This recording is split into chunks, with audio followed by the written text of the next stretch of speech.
Hey everyone, Tekking101 here to do Naruto Chapter 546 review, Clash of the New and Old Kage. That's an awesome title. And funny thing, because last time I checked, we haven't even addressed this whole Kage issue since like 20 chapters ago. I'm pretty sure it was a long time ago. But yeah, we're finally getting back into it this chapter. Really excited. No more freaking flashbacks. So this is the most interesting fight of the war so far. Anyway, it starts out with Toroi. You might not remember him. He's an Edo Tensei zombie. He showed up very briefly when Kabuto resurrected them all. I think we saw him very briefly. But they go back to him, and I was kind of interested in that because I'm like, okay, well, haven't shown him in a while. Good to see what he can do. Tekking Genkai is G-ton, so it's magnetic forces. And apparently how this works is he can magnetize any metal surface, but whatever he hits will become magnetized, whether it's metal or not. And the magnetic force, it'll weaken every time it's transferred, but if someone's hit directly by it, then that'll create, the entire person will become magnetized, whether they're metal or not. And these two, I think they're Kumagatcher, because they say they're from the same country as Toroi, and he's from Kumagatcher, so I'm guessing these are Kumagatcher shinobi. One of them says you have to dodge these attacks at all costs. And one of them dodges, the other one deflects it with his kunai. And he says, thanks to that, because you touched it, it's going to magnetize you. And sure enough, the shinobi becomes all, statically charged. He's like, what's going to happen now? And then Toroi just summons these huge freaking shuriken next to him. And he says because he's magnetized now, anything that he throws at him is going to be drawn to him for like ever. It's not going to stop until it hits him. But before we even get a chance to see what he can do with that, Naruto shows up and freaking Rasengan's the guy in the back of the freaking head. So yeah, I think Kishimoto just threw Toroi back in there so Naruto would have someone to kill and show his awesomeness. He was like, let's see here. We didn't show how awesome Naruto is. Let's see. Oh, we have this Toroi guy. I'll throw him back. We cut back to Kabuto. It's like really brief too. It's only like for like 2 panels.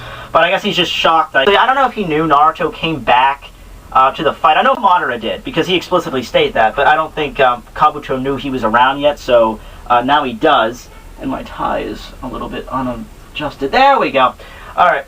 So, yeah, they seal Toroi up in the, the bandage seal technique, and Naruto finally powers down for the first time in like 10 chapters. He finally gets out of the nine-tailed fox stage. And you know what? I was thinking about it some more, and I don't really think Naruto's that stupid. If, he knows that if the nine-tailed fox, if he stays in that state for too long and the nine-tails eats his own chakra, then he's going to die. I don't think he's that stupid, so I think something else happened. I think something might happen, so he came to a deal with the fox, because remember, B said that happened with him too. How it didn't, they went back and forth between the chakra exchange phase, him and the Eight Tails, but they eventually, come to terms, and now they're like, he's like the perfect Jinchuriki. So I'm thinking something like that happened to Naruto, because he's been in that state for so long. He goes back, he goes back into it later, actually. And plus he summoned all the clones. So there's something going on there with the fox. I don't think he was that stupid. But, yeah, so the one of the guys that was fighting against Toroi mentions F, and how he they were heading back to HQ, but then he lost sight of him, and that's when, all the white Zetsus cloned everyone. And they even go to explaining that to the guys about the white Zetsus, how they're cloning everyone. So yeah, B does a rap. The guy is obviously shocked by this. Like, we're going on military stratagems, what we're going to do to defeat the enemy. B starts rapping. So yeah, he gets a little face fault there. So after that, Naruto and B, Naruto goes back in the nine-tailed state. That didn't take him long. And they head back over to fight. And finally, we get to the part that I've been waiting for, the Kage fight. We go back to Gaara and Onoki, the third Tsuchi Kage, who they're sitting there with all their men, and apparently they were retreating away from, because I guess, they thought, they're fighting against 4 past Kages, it would be best to retreat if they could, but I guess they finally pulled back as far as they could. They can't retreat anymore, they have to fight them. So the 4 Kage, they're heading toward them. Onoki mentions that they should probably use their long-range attacks first, maybe take them out before they get a chance to get closer. Then we get a little conversation between the past Kages. The second Mizu Kage is saying, it wouldn't be so bad to be resurrected and fighting if I was fighting against members of other villages and not just my own village. And the Rai Kage mentions, maybe the youngsters finally got stronger than us and they can beat us, and maybe we're not going to be such a threat to them.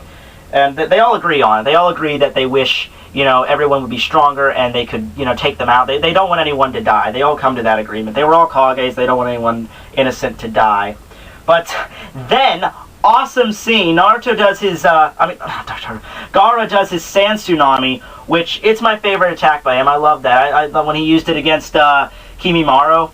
Oh yeah, what happened to Kimimaro, too? He's back, too. Wow. But, I'm probably going to address that later. But, yeah, he does sand tsunami. Freaking awesome.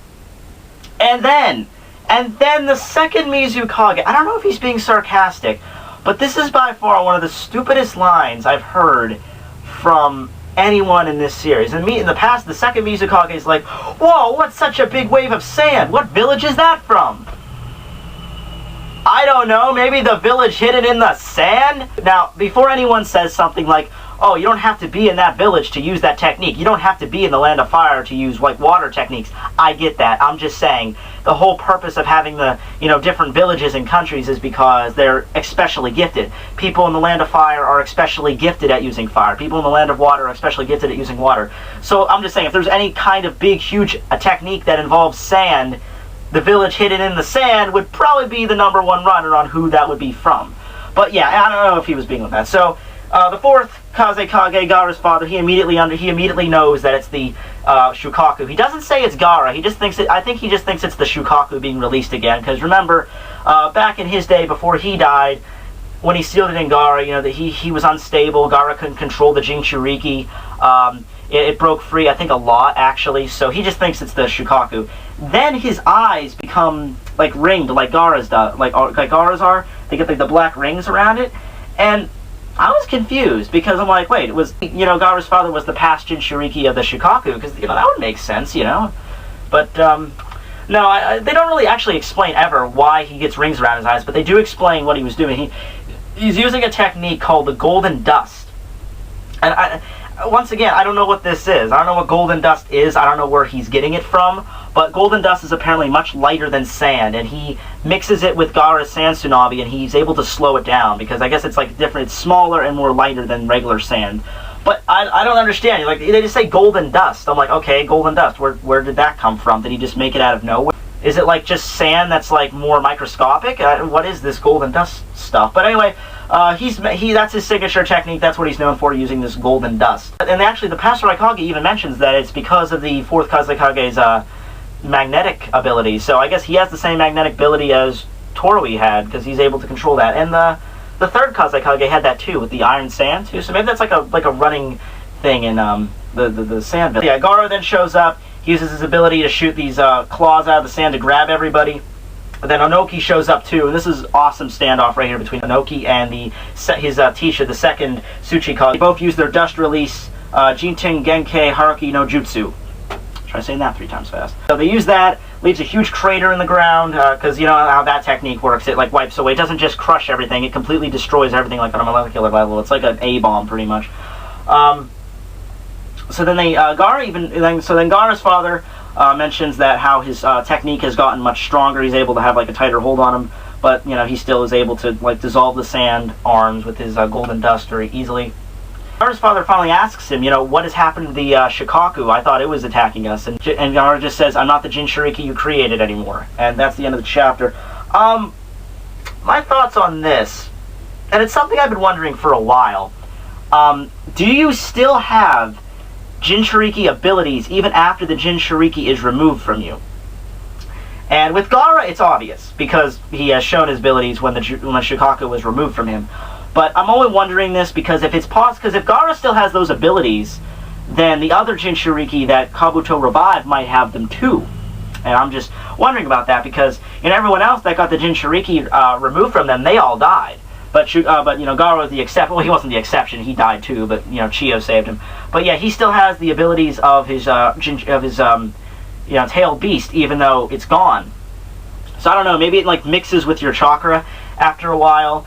Then again, it might be just an exception with Gaara alone, because Gaara said that the way he was endued with the Jinchuriki was it was done before birth. He wasn't even born yet, and the chakra was mixed with his. So, and all the other Jinchuriki were like, they got implanted with the Jinchuriki much later in their lives. They didn't do it like before they were born. So maybe Gaara's the exception. But next chapter, I'm going to say big confrontation between Gaara and his father. I'm going to say there's going to be a big fight about that. And Another thing I was wondering was, because Onoki's definitely going to face the second Tsuchikage, because they're like master and tutor, and he even said that he's the only person that can fight against him, because they're the only people that has the dust techniques. And Gaara is definitely going to fight his father. But what's going to go on with the the third Raikage and the second Mizukage? I don't know if someone else is going to show up for that. But it should be interesting to read next chapter. I hope they don't go back to the, something else. I don't care about Naruto right now. I don't really care. I mean, I really want to see what he can do with his new powers. I want to see this more. That's all I'm saying. So, next chapter, looking forward to it. Tekking101 signing out.